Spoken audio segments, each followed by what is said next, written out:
चलिए अब अमेरिका से ही एक खबर और। बुधवार को अमेरिका से अमेरिकी सेंट्रल बैंक फेडरल रिजर्व के चीफ जेरोम पावेल को लेकर दो खबरें सामने आईं। पहली खबर में कहा गया कि ट्रंप पावेल को पद से हटाने की योजना बना रहे हैं और दूसरी खबर में ट्रंप के हवाले से कहा गया कि पावेल को हटाना आसान नहीं है और ट्रंप उन्हें हटाने पर फिलहाल नहीं सोच रहे हैं। इन खबरों ने ट्रंप और पावेल के बीच बढ़ रही असहमतियों को एक बार फिर से सामने रख दिया। ट्रंप चाहते हैं कि पावेल ब्याज दरों में कटौती करें, जबकि पावेल कहते हैं अभी महंगाई बढ़ने का खतरा है, ऐसे में ब्याज दरें नहीं घटाई जा सकती। सर, सबसे पहले यही समझना चाहेंगे, क्या कानूनन ये संभव है कि पावेल को हटाया जा सके?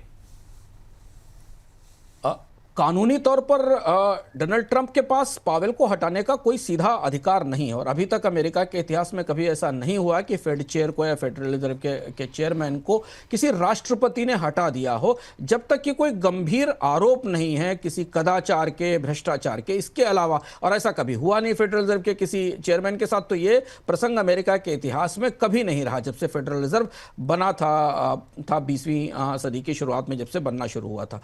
इसलिए डोनाल्ड ट्रंप क्या कर रहे हैं, डोनाल्ड ट्रंप ने एक नई बात कही कल। उन्होंने कहा कि फेडरल रिजर्व ने अपने रिनोवेशन के लिए 2 से ढाई बिलियन डॉलर के आसपास का पैसा खर्च किया है और यह कहा जा रहा है कि इसकी मंजूरी नहीं ली गई, इस रिनोवेशन में कुप्रबंध किया गया है और पारदर्शिता नहीं रखी गई है। अब इस आरोप का सहारा लेकर डोनाल्ड ट्रंप फेडरल रिजर्व के मुखिया पर कार्रवाई कर सकते हैं या उन्हें हटा सकते हैं, लेकिन मामला थोड़ा उलझा है, पेचीदा है।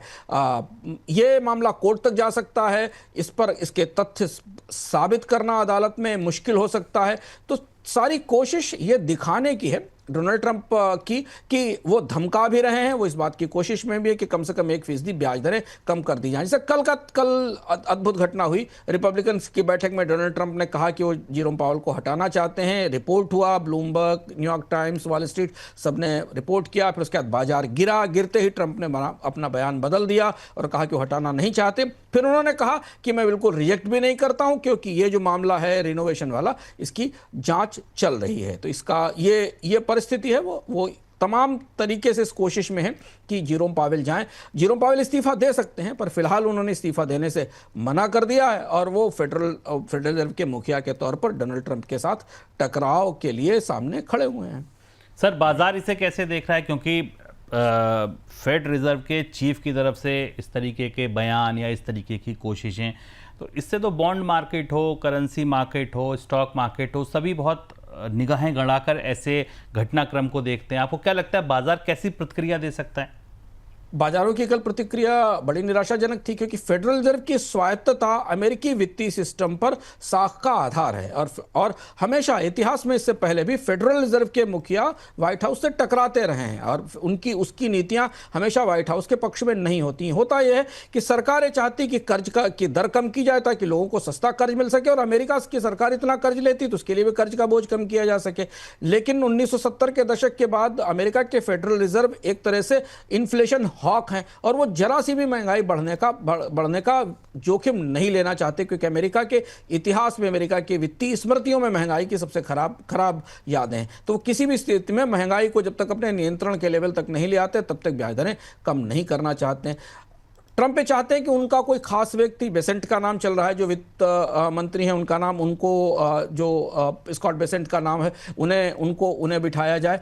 लेकिन बाजारों के लिए ये पूरा घटनाक्रम बहुत निराशाजनक है और अगर जेरोम पावेल को हटाने का फैसला होता है, हटाने की तरफ चीजें बढ़ती हैं, तो बाजार एक नहीं, डोनाल्ड ट्रंप के आने के बाद कम से कम 3 बार गिरकर, डॉलर में कमजोरी के बाद, स्टॉक मार्केट में गिरावट के बाद इस बात का बड़ा खुला संकेत दे चुका है कि बाजार इस फैसले पर को स्वीकार नहीं करेगा और शायद यही एक वो प्रतिरोध है जो डोनाल्ड ट्रंप को कुछ बड़ा और अप्रत्याशित करने से रोक रहा है। हालांकि गुस्सा, झुंझलाहट, तेवर, जेरोम पावेल को तरह तरह की टिप्पणियां करना वो बहुत सामान्य बात है जो डोनाल्ड ट्रंप ने व्हाइट हाउस में आने के बाद शुरू कर रखा है और जो टकराव सबके सामने खुला हुआ है।